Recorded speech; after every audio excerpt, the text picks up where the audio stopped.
My best friend GP. 1, 2, 1, 2.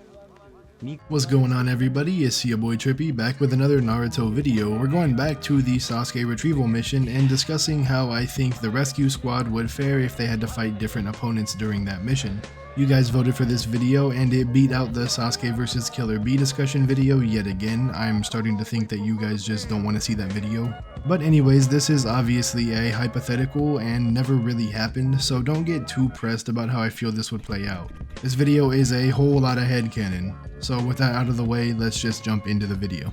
I want to get two people that I think wouldn't win against any other opponents out of the way real quick. First off is probably exactly who you think I'm gonna say, and it's Kiba. He's by far the least impressive member of this team. He has no genjutsu resistance, so Tayuya would no diff. He's not that physically strong, so Jirobo would no diff. He also doesn't have great defense to long range attacks, so Kidomaru no diffs. And it's pretty obvious that Kimimaro just mops the floor with him. It should be noted that if Kankuro shows up to help him, he may fare much better against people like Jirobo, Kidomaru, and maybe Tayuya, but Kimimaro still wins either way, like that's not even a discussion. The second person may be surprising to some of you, but I think it's Shikamaru. Now before you pause the video and start ranting in the comments about how he's a genius with 200 IQ and he should outsmart and beat everybody, let me remind you that he didn't even win his own fight alone, so that's just not the case.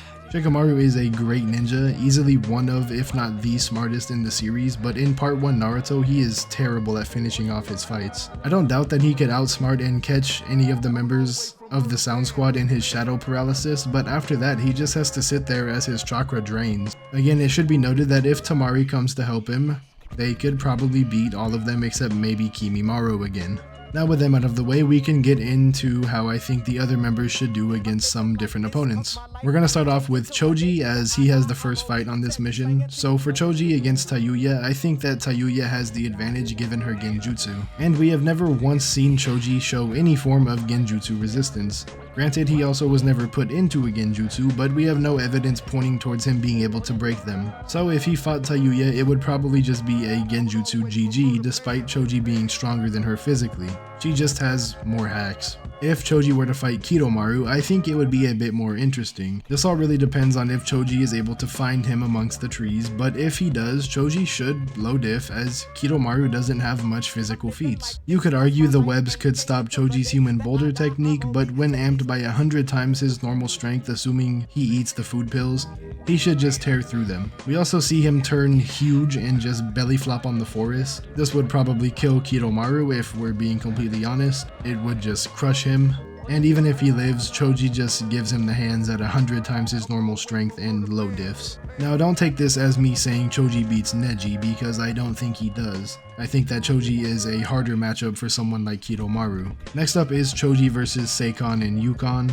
This is a pretty good one, as binding to Choji's cells would be a good technique when it comes to subduing him, but I can see Choji breaking them off. Like Kiba just stabs himself and injures them, so Choji on the food pill shouldn't have much trouble. Also, I can see him winning in some like goofy way, like going human boulder and spinning until Seikon and Yukon are dizzy or something. Overall, I think Choji has a pretty good matchup here. I should probably get this out of the way as well, but I think Kimimaro wins against anyone else in these fights. I'm saying this so I don't have to keep bringing him up, because yeah, he pretty much stomps everyone else besides Lee and Gaara, who were arguably the strongest genin on this mission aside from like Naruto and Sasuke, who I will also not be talking about because One Tail Naruto also stomps everybody except maybe Kimimaro, and same with CM2 Sasuke. With all that out of the way, let's continue. Next up I'll be talking about Neji, and Neji versus Jirobo is a good fight in my opinion, but yeah, Neji should win. If he's able to block all of Jirobo's chakra points, then it shouldn't be that hard to put him out, as he's heavily reliant on his physical strength that is amped by his chakra. So you take that away and it's a low diff fight for Neji, if we're being honest here. A more interesting one is Neji versus Tayuya. I think that it's interesting because as far as we see, Neji has no genjutsu resistance whatsoever. And the Byakugan doesn't give the Hyuga any innate genjutsu resistance unlike the Sharingan, so genjutsu is a valid way of putting Neji down. Especially because Tayuya's is sound oriented, so he can't just like avoid eye contact and just not be hit by the genjutsu.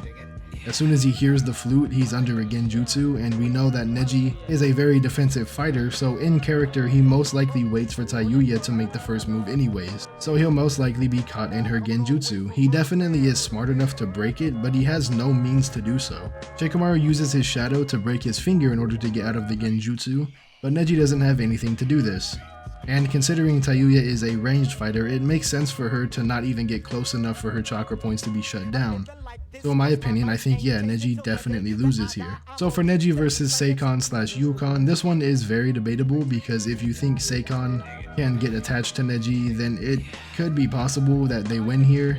But with the rotation, it would be extremely difficult to get that close to Neji without being pushed back or having your chakra point shut down. I personally think that Neji wins here by just keeping Seikon and Yukon at bay with rotation and shutting down their chakra points with the 8 trigram 64 palms. Though this is debatable on if he shuts down the chakra points when he touches them, could they fuse with him, who knows. It could go either way, but I'm gonna say Neji wins. And last but definitely not least, we have our favorite taijutsu user, Rock Lee.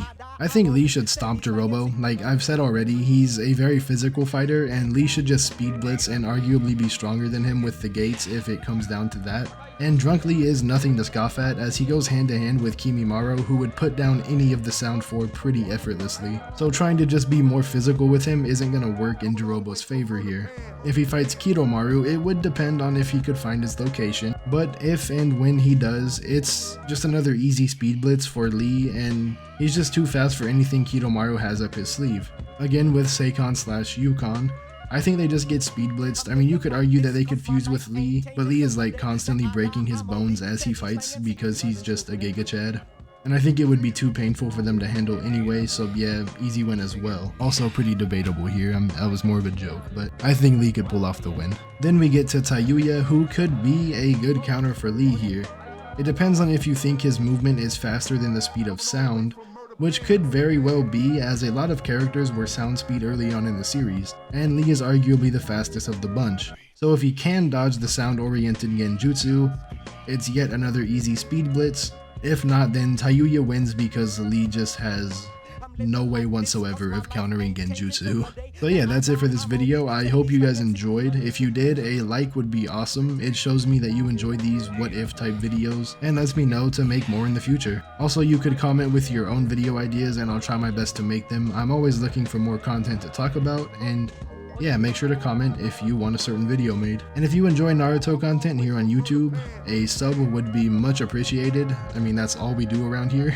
Make sure to check out some of the other content on the channel and stick around for another video this upcoming week. We're on the road to 1,000 subscribers, so if you want to be a part of that milestone, a sub would really help out the channel. With all that said, Trippy out. I'll catch you guys next week.